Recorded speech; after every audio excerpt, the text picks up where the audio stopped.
पहले जमाने में घर में चबूतरे बनते थे, कोई भी यात्री जाए कहीं तो हमारे घर के चबूतरे में विश्राम करके जाएं। आजकल बड़े बड़े गेट लगे हैं सोसाइटियों में, बाहर बोर्ड लगी है, क्या है board? Beware of dogs. Dogs यानी प्लूरल हो गया, सिंगुलर नहीं है, प्लूरल यानी बहुत सारे डॉग्स, बहुत सारे कुत्ते हो तो ही डॉग्स लिखना। कुत्ता तो एक ही है तो क्या लिखना चाहिए? डॉग। तो लिखा क्या है? डॉग्स।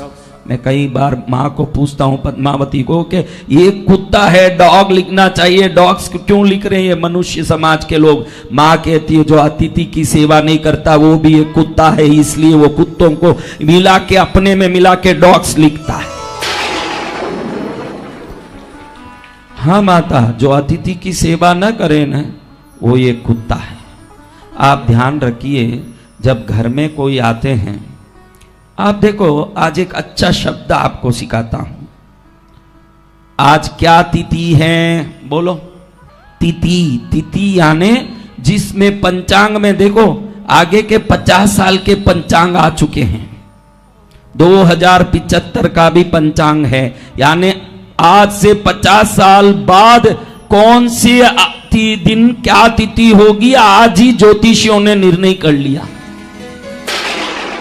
न्याय का जो विरुद्ध शब्द है वो क्या है? न्याय का विरुद्ध शब्द। तो इतना सरल है कि जो चीज आपके जान के आती है पंचांग में वो तिथि है, लेकिन आपके बिन बोले आती है वो अतिथि है। इतना ही है। जय जय गुरुदेव। क्या है?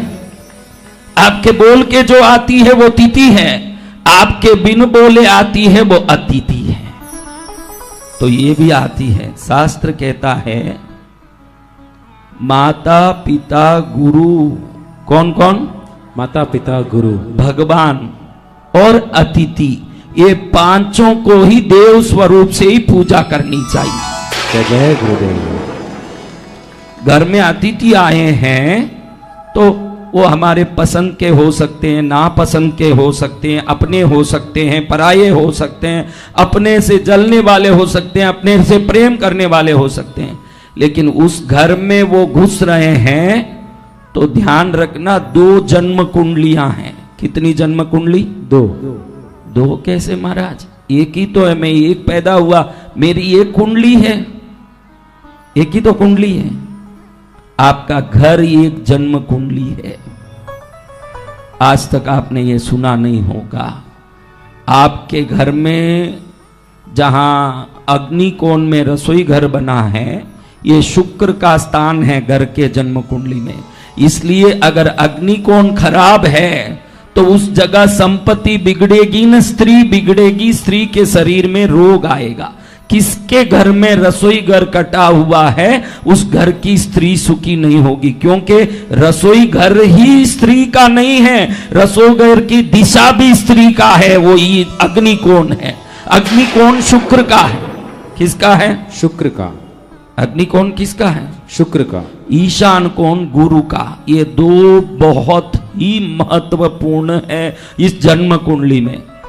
गुरु पुरुषों की पर काम करता है। ईशान कोण कटा, पुरुष की जिंदगी बिगड़ गई, धंधा बिगड़ गया, काम बिगड़ गया। क्या बिगड़ गया? काम धंधा। हाँ, काम धंधा बिगड़ गया। और अग्निकोण कट गया, शुक्र बिगड़ गया, स्त्री के द्वारा आने वाले सुख शांति बिगड़ गई। आप अभी ध्यान करना कि आपकी अग्निकोण में कहीं कटाव तो नहीं है, आपके ईशान कोण में कोई कटिंग तो नहीं है। ये 2 कोने पुरुष और स्त्री के हैं। घर भी एक जन्म कुंडली है। अब देखो ग्रह दशाएं बदलती रहती है कि नहीं? बदलती है? बदलती है क्या? जी। तो जब ग्रह, कोई भी नई ग्रह आपके घर में आना होता है, आपकी कुंडली में आना होता है, वैसे ही जैसे हमारी कुंडली में कोई ग्रह का प्रवेश होता है, जब घर की जन्म कुंडली में कोई ग्रह का प्रवेश होना होता है, वो ग्रह अतिथियों के रूप में हमारे घर में प्रवेश करते हैं। उनसे द्वेष करोगे तो ग्रहों की दोष आपको लगेगी। आप देखना, जब गुरु का प्रवेश हो आपके जन्म कुंडली में, पीला कपड़ा पहन के अतिथि आएंगे, कभी नोट करना, क्योंकि आपने इतनी सूक्ष्मता से इन बातों को कभी सोचा नहीं, इसलिए आपको ये मालूम भी नहीं पड़ेगा। जब शुक्र ग्रह का आपके जीवन में जोर से चलन होता हो, उस समय सफेद जिब्बा कुर्ता आदि पहन के पुरुष आपके घर में आएंगे। घर में क्लेश झगड़ा होगा जब